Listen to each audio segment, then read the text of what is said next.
Assalamu alaikum. Men Abdышев Musayibcan Turdubayevich. Kızılkaç şahırdan bulam. Urmаттуу Садыр Жабаров. Жана Камшек Кыдышевич. Сиздерге кайрыларым. Азыр сиздер көрүп турган Баткен облусунун Аксай айы баягы жаңы үйлөр түшүп жаткан жер.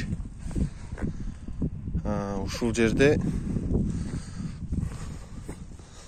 Назро наркы башка фирмалар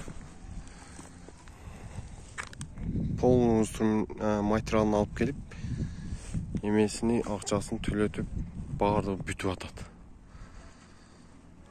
Наракта Капчыгайда дагы бар ушундай объекттер. Анан могул биздин объект.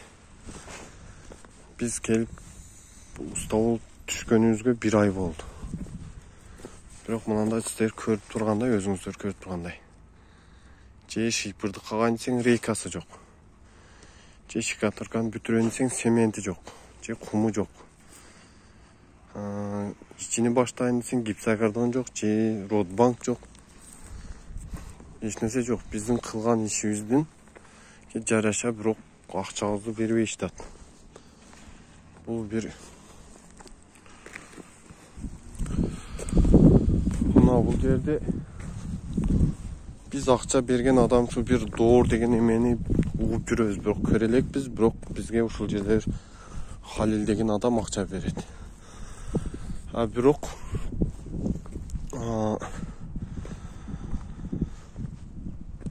акчабызды 20 күндөн бери негизи ана берем менен берелик. Ошол ушул эмелерге көңүл буруп коюшуңуздарды суранабыз. Мынаки. Эми бизде да жашоо бар, бизде да тиричилик бар дегендей. Жаңы жылга жакын 5 адамга 70 000 берген. Ошол бойдон жок да, эми 70 000 5 адамга тиген 14 000ден тиет экен, бирок 14 000 бир айга жетпейт Кыргызстанда. Тем более квартплат бересиң, кредит бересиң, ушундай ошого азыр ишенгенибиз ушул Камчыбек Ташиев болуп атат. Ушул кишиге кайрыларым, ушул ишти көзөмөлгө алып берсеңиз. Булар акчаны жеп алганбы, же бизге акча жок эле деп кутулаттар, акчаны келет, мына келет, бизде жок депчи. Болбосо өкмөт давно эле которуп берген буларга. Ушуну карап беришиңизди суранабыз. Биз Кызылкайдан келген усталарыбыз. Бирок ошол доорго караштуу үйлөр вообще бүтө элек, башка үйлөр уже бүтүп калды.